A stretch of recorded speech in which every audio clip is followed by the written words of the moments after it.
Agora nós vamos conversar com o Christian Davi. O Christian, ele é escritor, principalmente, mas ele aqui também é o organizador da Odisseia, um dos, né? Christian, obrigado por estar aqui, pela entrevista e pela Odisseia.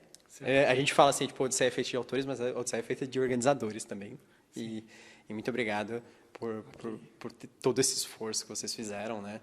Da concretização da Odisseia. Vamos falar um pouco primeiro da Odisseia, aí depois a gente fala de você como autor. A Odisseia, você falou que você entrou inicialmente para organizar... Porque assim, aqui na Odisseia a gente fez 3 dias, sexta-feira, sábado e domingo.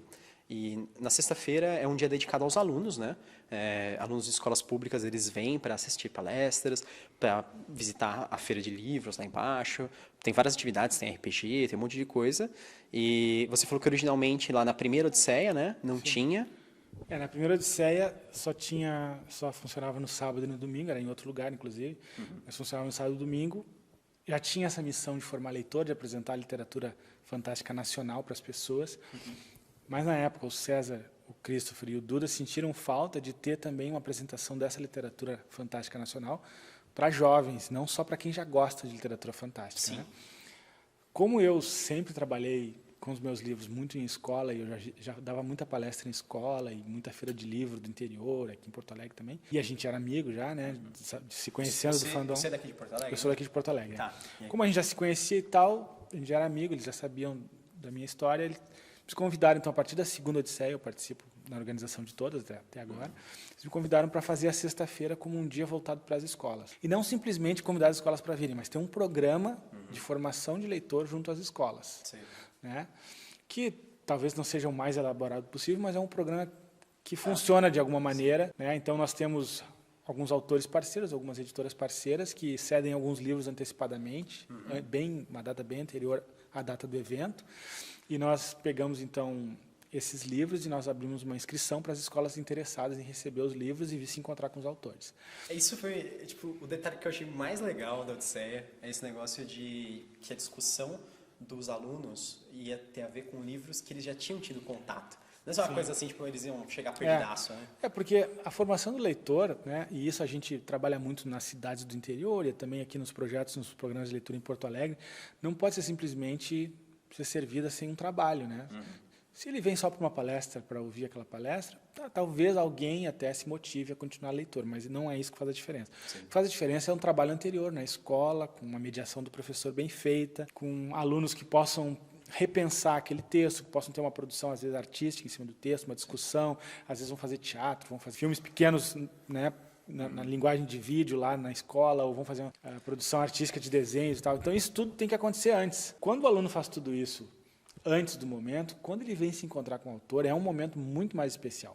E um momento onde ele vai realmente ver que aquilo que ele fez antes, aquele trabalho todo, aquela leitura que ele fez, é possível para ele também, como futuro autor ou como futuro leitor assíduo da literatura fantástica. Ele vem aqui, se encontra com o autor. Para o autor é bacana, porque muitos não têm esse contato com a escola. E para os alunos também.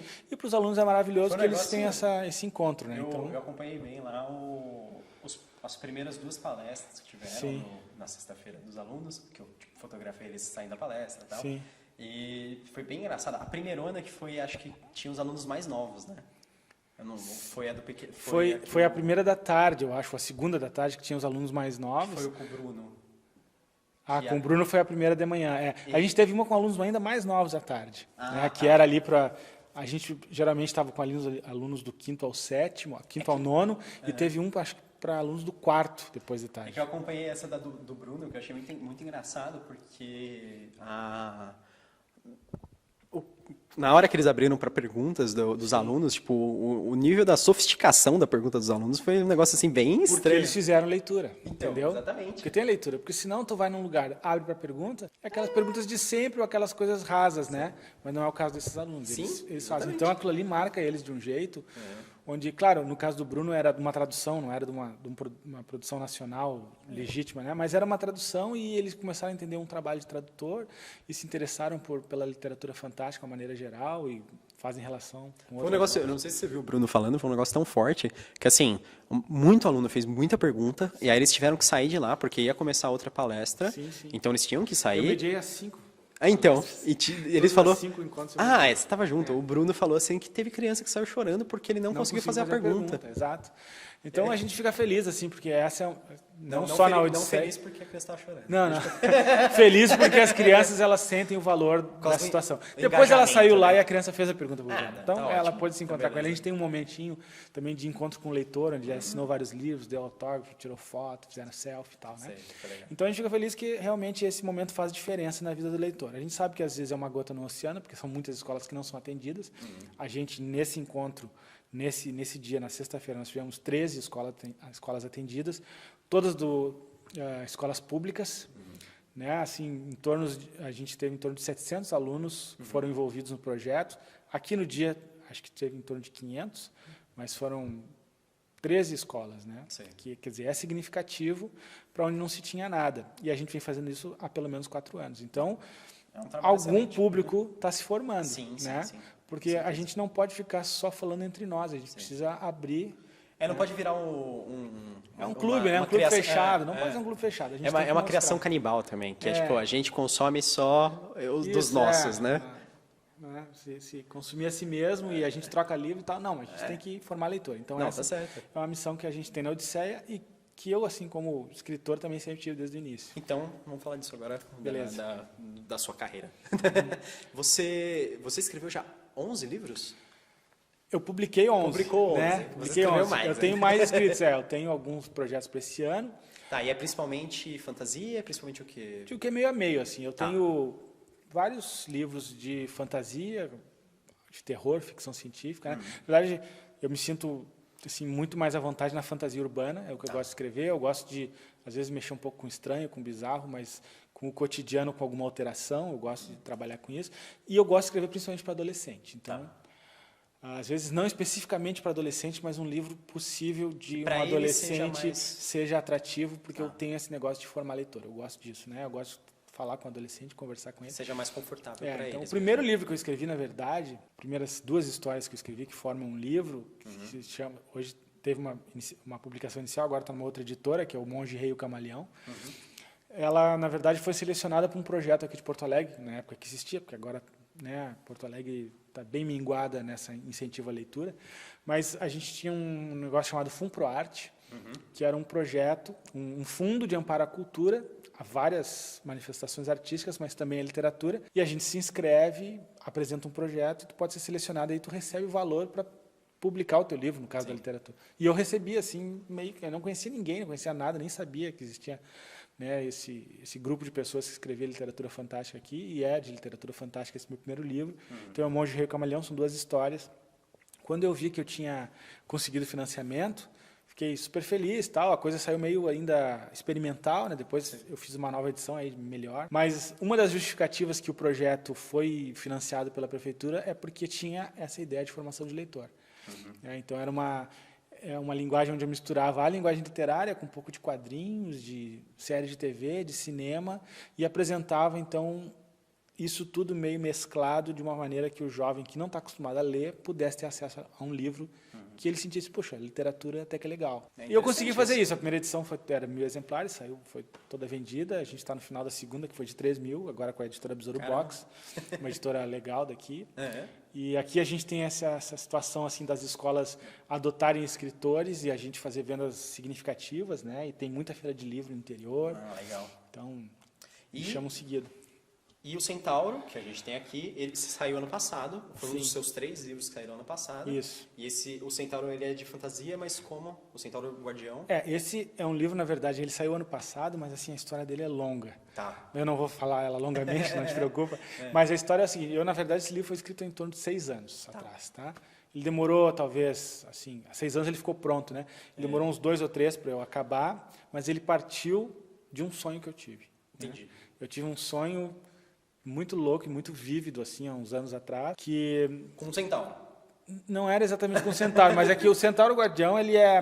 Quer dizer, o personagem central, que eu não vou dar spoiler, mas tem a ver com o Centauro, na verdade é a ordem dos centauros, eles são pessoas, não são centauros, mas tem um elemento mágico, que é o fio condutor da história, que foi o meu sonho esse, que é uma pedra lá, que se divide em 3 partes e tal, e cada uma dava um determinado tinha uma determinada característica, quem a possuísse e tal, né? Ganhava um poder, um negócio assim? Mais ou menos, assim, Tá. por essa linha, né? Mas não é bem isso. E aí o que aconteceu foi que eu tive esse sonho muito vívido, acordei e relatei tudo para minha família, assim, e aquilo ficou na minha cabeça. Na verdade, eu não pensava em ser escritor naquela época. Tá. Quando eu comecei a publicar, depois eu falei, eu tenho que botar aquela história no papel. pedra. Só que, claro, mudou muito. Eu tive que acrescentar personagens, porque o sonho é aquela coisa meio onírica, sem sentido, assim. Eu tive que acrescentar personagens, desenvolver. Várias editoras aprovaram o texto, e aí uma por um motivo financeiro, a outra por um motivo de produção, ela não conseguiu fazer, eu acabei publicando por uma terceira editora. Nisso tudo se passaram vários anos, né? Mas assim, como eu falei que eu gosto de fantasia urbana, tem toda essa questão, mas ele se passa todo em Porto Alegre. Ah, legal. Na época atual, nos prédios históricos, com alguns mitos populares, né? Regionais. Umas lendas, principalmente de Porto Alegre. Ah, legal. Falo de alguns prédios legais e falo de algumas coisas que não existem, ou existem, quer dizer, eu sugiro que existam no livro, né? E assim, eu comecei a trabalhar esse livro esse ano nas escolas, já foi adotado numa escola grande aqui de Porto Alegre, que é o Colégio Anchieta, já fui lá, né? São 250 alunos que leram o livro, já fiz as palestras e tal, e tem mais algumas escolas adotando esse ano. Então, estou bem feliz, mas eu já vinha trabalhando, na verdade, como eu te falei, com as escolas há bastante tempo, né? Então, já tenho tido essa prática de levar. Antes eu tive um outro livro que são contos de terror, fantasia e ficção científica, que é o Filho do Açougueiro, que esse então já está também na segunda edição, que é um livro que até hoje vende muito, porque são contos assim que fala do terror, fala da fantasia, um pouquinho menos da ficção científica, que eu não fico tão à vontade, apesar de ser um leitor ávido, e que até hoje assim os alunos sentem que é bem acessível para eles, né? Legal. Porque não é aquele terror tão terrível, Sim. mas ao mesmo tempo fala dos monstros clássicos e daquele terror mais imaginário, mais de suspense. Eles se sentem mais confortáveis. Numa linguagem assim, também né? apropriada, que eles sentem legal. Ah, né? legal. Então, são essas obras aí eu tenho trabalhado bastante. Projetos futuros, o que você tem encaminhado? Já tem livro pronto para sair? Está escrevendo? O que você pode falar? Tá. Não, eu tenho já 3 livros para esse ano, que já estão fechados com a editora. 2 já estão na gráfica. Um pela própria Besouro Box, é um livro de terror para todo mundo, não só para adolescentes. Sim. Né? Mas que nem vai sair como literatura juvenil, como os outros saíram, né? Vai sair, porque são 5 contos de terror, onde, assim, dando uma breve sinopse, 5 mortos se encontram no além e cada um conta a sua morte uns para os outros. E aí descrevem, algumas são cruéis, outras são mais tristes, outras são mais de suspense e tal. E no final tem uma virada de jogo assim que eu não vou dar para, né? Não, beleza.